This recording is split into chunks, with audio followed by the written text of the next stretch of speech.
Hey, this is Tea Time with Abdul, and today we're going to talk about grades. What is the true value of grades? Some people ask the question, do grades really define you?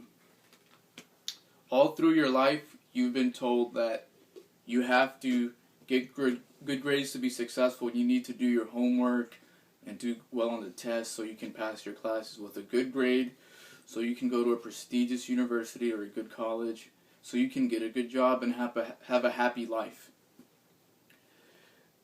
Now, there was this school teacher who taught in American government schools for 30 years.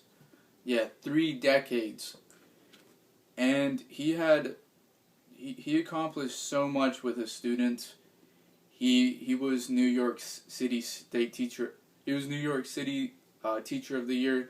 He won the New York State Teacher of the Year. He helped his students get into good colleges. He helped them get good jobs. And he accomplished so much. And the reason he did that was because he was always breaking the rules at school. He was always going against what the administration told him. He was going against the system to actually help his students learn and achieve things in life.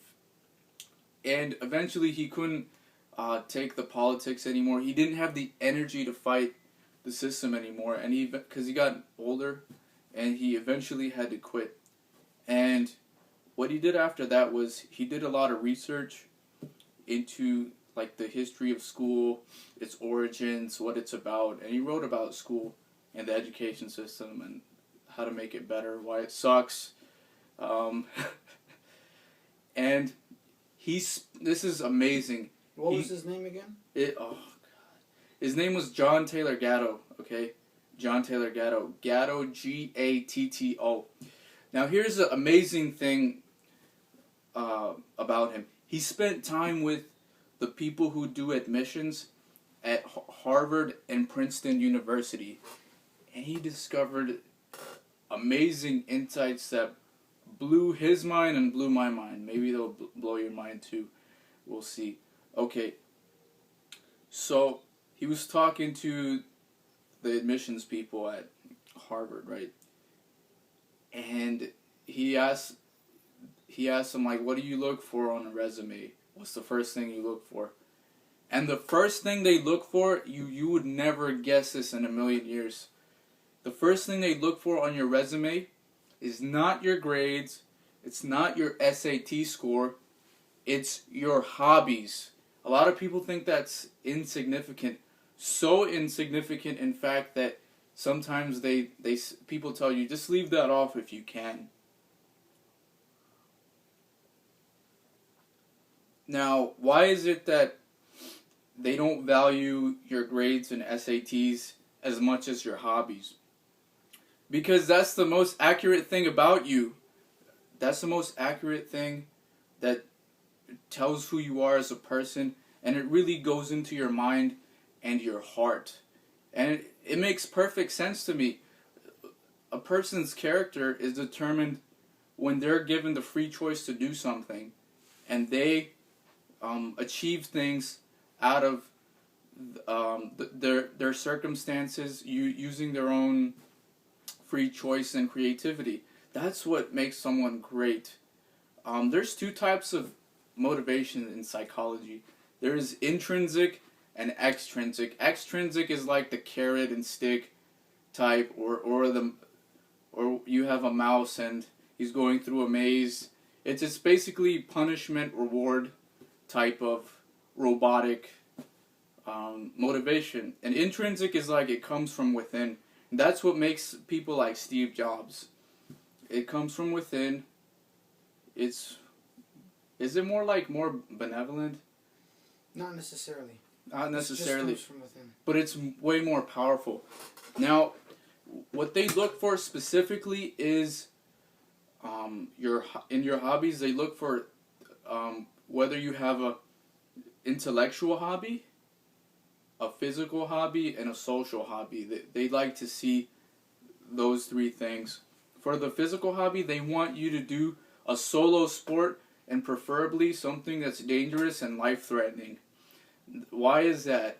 Because, first of all, when you're doing something solo, you can't fake it. Maybe you're on a team sport, you slack off a little bit, your team still does great. You could take some credit, but when you're out there on your own, doing something that could potentially injure you really bad, there's no faking it, okay? Say something like horse riding. If the horse doesn't like you, you could get seriously injured if it decides to just throw you off or get on its back. Those things are heavy. Now, for the other hobbies, they'd like to see you do something like maybe create a charity or something totally out of the box, like maybe you're the first woman to sail across the world in a rowboat or something like that. They want to see you accomplish things out of your own free will, on your own time, and that's what makes great people. They want to see people who are intrinsically motivated. Now, someone who gets excellent grades and has a great SAT score, that tells you that this person is hardworking, obedient, organized, and very conformist. Now, this type of person would make a great employee, but is that the type of person that really makes big, influential changes in the world? I don't know. Harvard certainly doesn't think those people do. Now, like, what is the purpose of grades even? Well, you have to understand the school system a little bit. It was created basically by big industrialist interests in big government and stuff like that, so they could have good employees for big corporations and like a lot of soldiers to maintain the modern state. Now, that's the true purpose of grades. It's to make you obedient to government institutions and corporations. Someone said it's not a soldier's job to think, but it's to obey orders. And people in companies want to see you show up on time, keep your hands to yourself, and do what you're told. That's what it's about. It's assembly line training, and this system was created like over 100 years ago. That's what it was for.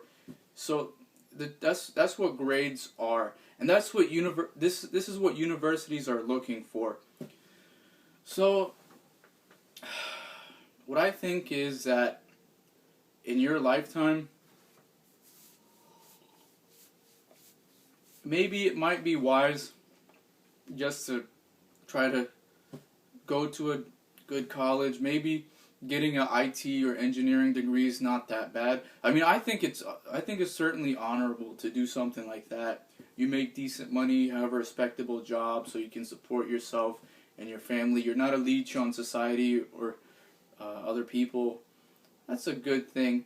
But if you really want to achieve great things in life, you have to try to understand what's within you. What is your special talent? What do you really want? Not what school says or what other people tell you or society's expectations. You have to really find yourself. I know that's cheesy, but